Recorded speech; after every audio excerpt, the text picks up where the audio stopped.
ভাবুন তো একবার, যে মানুষটার হাত ধরে আপনার ক্রিকেটে আসা, যার খেলা দেখে বড় হওয়া, আজ বিশ্বমঞ্চে আপনি তারই সতীর্থ। একদিকে অভিজ্ঞতার পাহাড় মোহাম্মদ নবী, আর অন্যদিকে তারুণ্যের তেজ নিয়ে তার নিজের সন্তান হাসান ইশাকিল। 11 জানুয়ারি আজ সিলেট আন্তর্জাতিক স্টেডিয়ামে এটি কেবল একটি ম্যাচ ছিল না, ছিল এক পিতার স্বপ্ন আর এক পুত্রের বীরত্ব গাথা। কিন্তু এই আবেগের আড়ালে লুকিয়েছিল এক বিধ্বংসী লড়াই, যেখানে ঢাকার দম্ভ চুরমার হয়ে গেছে নোয়াখালীর দাপটে। টস জিতে ব্যাটিংয়ে নামা নোয়াখালী এক্সপ্রেস যখন মাঠে নামে, তখন গ্যালারিতে শুধু একটাই গুঞ্জন, বাপ বেটা কি আজ ম্যাজিক দেখাতে পারবে? আর ঠিক সেটাই হলো। তবে শুরুর জিলিকটা দেখালেন সৌম্য সরকার। 25 বলে 48 রানের এক টর্নেডো ইনিংস খেলে তিনি যখন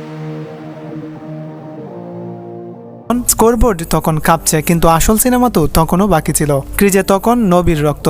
18 বছরের তরুণ হাসান ইসাকিল যেন বিধাতা নিজেই আজ তার ব্যাটে জাদুর ছোঁয়া দিয়েছিলেন। হাসান ইসাকিল তিনি ঢাকার বোলারদের নিয়ে রীতিমতো ছেলাখেলা করছিলেন। একের পর এক ছক্কা আর বাউন্ডারিতে মাঠের চারপাশ তখন প্রকম্পিত।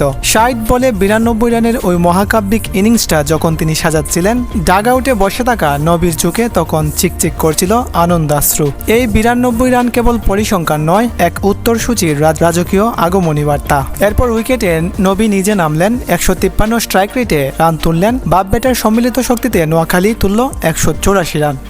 কিন্তু ঢাকার ব্যাটিং শুরু হতেই দৃশ্যপটে আসলেন এক অতিমানব, নাম তার সৌম্য সরকার। বাউন্ডারি লাইনে সৌম্যর নেয়া রহমানুল্লাহ গুরবাজের ওই ক্যাচটাকে আপনারা দেখেছেন। শরীরটাকে বাতাসের সাথে সমান্তরাল করে যখন তিনি ছু মেরে বলটা তালুবন্দি করলেন, গোটা স্টেডিয়াম তখন 1 সেকেন্ডের জন্য স্তব্ধ হয়ে গিয়েছিল। তার এই অবিশ্বাস্য ক্যাচ ধরা দেখে মনে হয়েছিল মধ্যাকর্ষণ শক্তিকে তিনি পকেটে ভরে ফেলেছিলেন। গুরবাজ, শামীম, ইমাদ, ঢাকার 3 জন স্তম্ভকে আজ সৌম্য একাই প্যাভিলিয়নে পাঠিয়েছেন তার জাদুকরী হাতের ছোঁয়ায়। ঢাকার ইনিংস তাসের ঘরের মতো ভেঙে পড়ছে তখন দৃশ্যপটে আবারও সেই বাবা ছেলের রসায়ন। যে মোহাম্মদ নবীকে আমরা জানি দ্য প্রেসিডেন্ট হিসেবে, আজ তিনি বল হাতেও নিষ্ঠুর হয়ে উঠলেন। মিঠুন আর শামীমকে ফিরিয়ে দিয়ে যখন তিনি উল্লাস করছেন, ঠিক তখনই দেখা গেল এক বিরল দৃশ্য। তাইজুল ইসলামকে রান আউট করলেন সেই ইসাকিল। বাবা উইকেট নিচ্ছেন আর ছেলে ফিল্ডিংয়ে দেয়াল হয়ে দাঁড়িয়ে ঢাকার শেষ অংশটুকু কেড়ে নিচ্ছেন।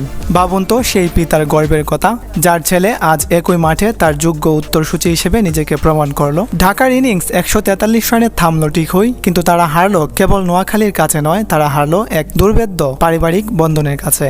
ক্রিকেট মাঠে রেকর্ড হয়, রেকর্ড ভেঙেও যায়, কিন্তু বাবার কাঁধে হাত রেখে পুত্রের এই বিজয় উল্লাস এত স্মৃতির মণিকুটায় খোদাই করা এক অমলিন চিত্র। আজ নোয়াখালী এক্সপ্রেস কেবল 41 রানে জেতেনি, আজ জিতেছে ভালোবাসা, আজ জিতেছে উত্তরাধিকার। 11 জানুয়ারি এই রাত আমাদের শিখিয়ে দিয়ে গেল, মাঠের লড়াইয়ে টেকনিক লাগে ঠিকই, কিন্তু ইতিহাস গড়তে লাগে অদম্য জেদ আর রক্তের টান। নবী নামের সূর্যটা হয়তো একসময় অস্ত যাবে, কিন্তু ইসাকিল নামের যে ধ্রুবতারা আজ জন্ম নিল, তা বিপিএল এর আকাশকে আলোকিত করবে বহুকাল।